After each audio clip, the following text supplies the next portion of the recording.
Whistle ஒண்ணு அடிச்சு வரான் தடைய வச்சா உடச்சு வரான் தளபதி தப்பு நடந்தா உருமுச்சுனா வெற்றி அடைஞ்சா ஒழிச்சுனா தளபதிக்கே பிறந்த சின்ன விசிலடி பணத்தை சேர்க்கின்ற அரசியல் தேடி சனத்தை காக்கும் ஒரு தலைவன் நானே காசை வாழ்த்து ஒண்ணு விட்டுடாம வாடி ஆசைப்பட்ட தமிழ்நாட்டை தரானே தமிழ் தூங்காமட்டே கிளி தூங்காதேடா.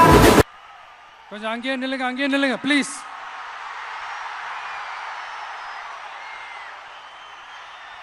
கொஞ்சம் அமைதியா நான் பேசுறத கொஞ்சம் கேளுங்க ப்ளீஸ். ஒரு 5 minutes தான், கொஞ்சம் அமைதியா இருங்க ப்ளீஸ். ப்ளீஸ் நண்பர்களே, கொஞ்சம் அமைதியா இருங்க ப்ளீஸ். அதை தாண்டி யாரும் வரக்கூடாது ப்ளீஸ்.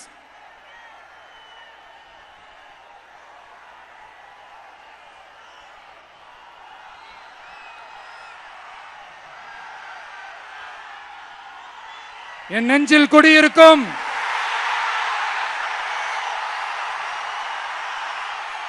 கொங்கு மண்டல தங்கங்களே, திருப்பூர் பகுதி மக்களே, உங்கள் அனைவருக்கும் என்னுடைய வணக்கம். டே ஆஃப்டர் டுமாரோ 16th அன்னைக்கு நம்மளுடைய தேர்தல் வாக்குறுதிகளை ஒரு புக்கா வெளியிடுறோம். அதுக்கு முன்னாடி இங்க சில பாயிண்ட்ஸை மட்டும் உங்களுக்கு படிச்சுட்டு போயிடுறேன். அதை மட்டும் கொஞ்சம் கவனமா கேளுங்க ப்ளீஸ் நண்பர்களே. ஓகே, ஆல் வெல் தேர், ஆல் வெல். பேசலாமா? கொஞ்சம் அமைதியா இருங்க ப்ளீஸ். நெசவாளர்கள், சிறு குறு நடுத்தர தொழில்கள் மற்றும் விவசாயிகள் மற்றும் காவல்துறையினர் சம்பந்தமான நம்மளோட அஜெண்டா சிலதை உங்ககிட்ட நான் படிக்கிறேன். 1, நெசவாளர்களின் தயாரிப்புகளை நேரடியாக சர்வதேச சந்தைகளில் விற்பனை செய்வதற்காக அரசுக்கு சொந்தமான ஒரு உலகளாவிய இ-காமர்ஸ் பிராண்ட் உருவாக்கப்படும். மேலும் முக்கிய நகரங்களில் வெற்றி தறி விற்பனை நிலையங்கள், ஷோரூம்ஸ் அமைக்கப்படும்.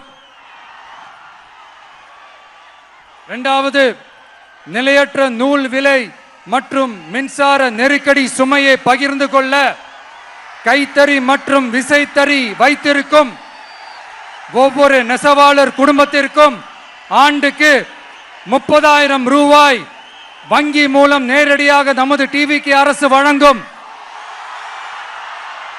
3வது, கைத்தறிகளுக்கான இலவச மின்சாரம் 500 யூனிட்டுகளாகவும் விசைத்தறிகளுக்கான இலவச மின்சாரம் 1500 யூனிட்டுகளாகவும் உயர்த்தப்படும்.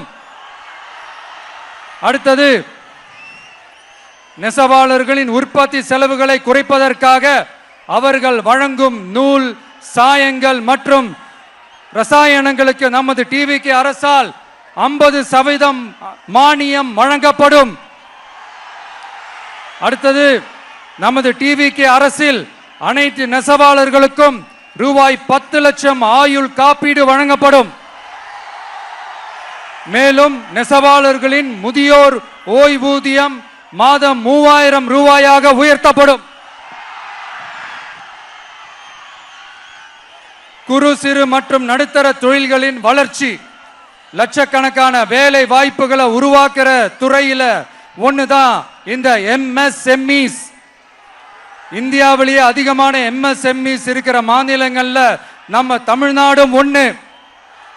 ஆனா இப்படிப்பட்ட இந்த பெருமைக்கு இன்னும் மிக பெருமை சேர்த்தது யார் தெரியுமா?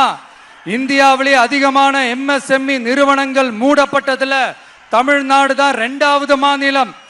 இந்த பெருமையை உண்டாக்குனது தான் திமுக ஆட்சியோட மிகப்பெரிய சாதனை.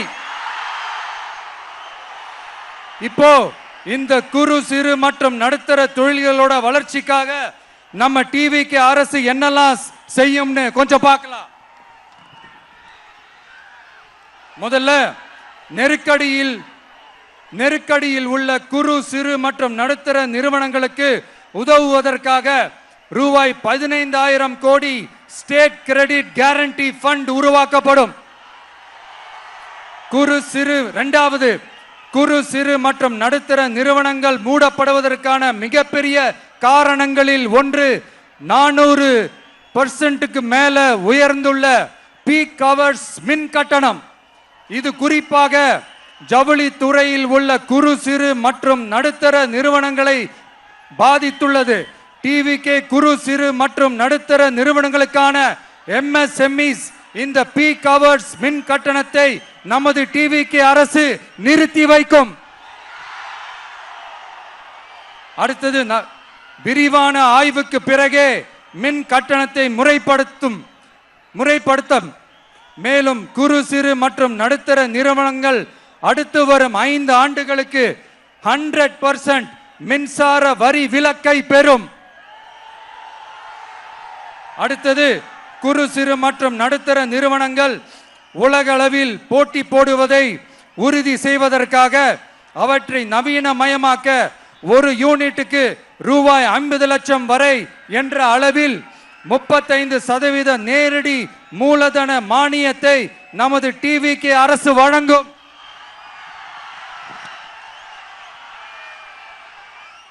அடுத்து, நம்ம எல்லாருக்கும் சோறு போடுற நம்ம தெய்வங்களான விவசாயிகளுக்கான அஜெண்டா கொஞ்சம் படிப்போமா? 5 ஏக்கருக்கு குறைவான நிலம் உள்ள விவசாயிகளுக்கு வேளாண் கூட்டுறவு சங்கங்களில் வாங்கிய பயிர்க்கடன் முழுமையாக தள்ளுபடி செய்யப்படும். 5 ஏக்கருக்கு மேல் உள்ள விவசாயிகளுக்கு 50% தள்ளுபடி செய்யப்படும். அடுத்தது, குறைந்தபட்ச ஆதரவு விலைக்கு MSP சட்டப்பூர்வ உத்தரவாதம் வழங்கப்படும். நெல்லுக்கு ஒரு குவிண்டாலுக்கு 3500 ரூபாயும் கரும்புக்கு டன் ஒன்றுக்கு 4500 ரூபாயும் வழங்கப்படும்.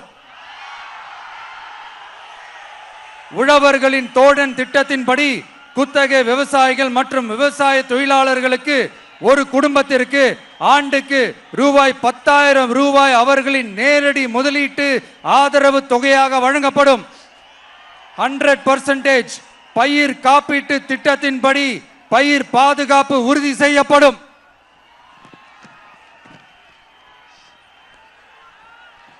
கடைசியாக, நமது அரசு ஊழியர்களின் நலனுக்காக பழைய ஓய்வூதிய திட்டம் மீண்டும் வழங்குவது குறித்து நமது டிவிகே அரசு கனிவுடன் பரிசீலித்து மதிப்பீடு செய்யும். அடுத்தது, 5 அல்லது அதற்கு மேற்பட்ட ஆண்டுகள் தொடர்ச்சியாக அரசு பணியை நிறைவு செய்துள்ள அனைத்து தற்காலிக ஆசிரியர்கள், செவிலியர்கள் மற்றும் எழுத்தர் பணியாளர்களை நமது டிவிகே அரசு பணி நிரந்தரம் செய்யும். 3வது, பதவி உயர்வுக்கு பணம் பெறும் கலாச்சாரத்தை நமது டிவிகே அரசு முடிவுக்கு கொண்டு வரும். அனைத்து அரசு ஊழியர்களின் இடமாற்றங்களும் வெளிப்படையான மற்றும் கால வரையறைக்கு உட்பட்ட முறையில் நடைமுறைப்படுத்தப்படும். 4வது, காவலர்களின் அடிப்படை மாத ஊதியத்தை 18,200 ரூபாயிலிருந்து 25,000 ரூபாயாக நமது டிவிகே அரசு உயர்த்தும். அதிக மன அழுத்தம் உள்ள பணிகளில் ஈடுபடும் காவலர்களுக்கு பணிப்படியாக மாதம் 1000 ரூபாய் கூடுதலாக வழங்கப்படும். காவலர் நலன் மற்றும் பணி நிபந்தனைகள் சட்டத்தை, அதாவது police welfare and working conditions act, நமது டிவிகே அரசு இயற்றும். அச்சட்டத்தின்படி காவலர்களின் பணி நேரங்கள் முறைப்படுத்தப்படும்.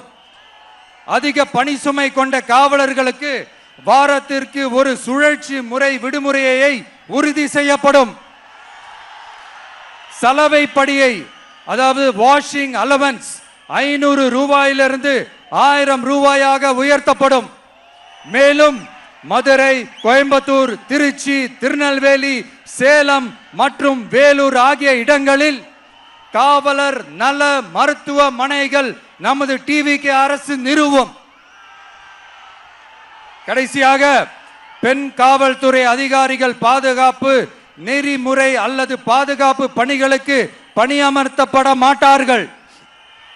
பெண் காவல்துறை பணியாளர்களுக்கென தனி ஓய்வறைகளும் நடமாடும் டாய்லெட் யூனிட்டுகளும் அமைக்கப்படும்.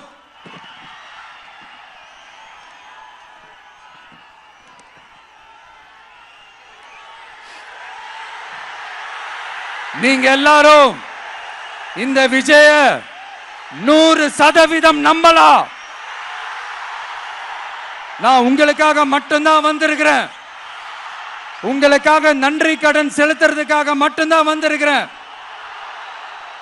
பொய் வாக்குறுதிகள் கொடுத்து நான் உங்களை ஏமாத்த மாட்டேன்.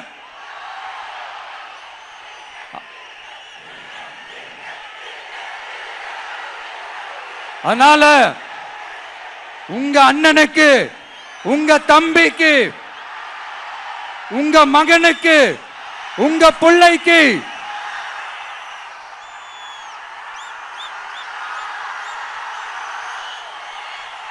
ஒரே ஒரு வாய்ப்பு கொடுங்க. தயவு செஞ்சு விசில் சின்னத்துக்கு ஓட்டு போடுங்க. இது ஒரு விசில் புரட்சி தேர்தலா இருக்கணும். கான்பிடென்டா இருங்க. நல்லதே நடக்கும். வெற்றி நிச்சயம், வெற்றி நிச்சயம், வெற்றி நிச்சயம். கடைசி நம்பிக்கை மக்களை தேடி வருது. அதை இறுக்கி பிடிச்சு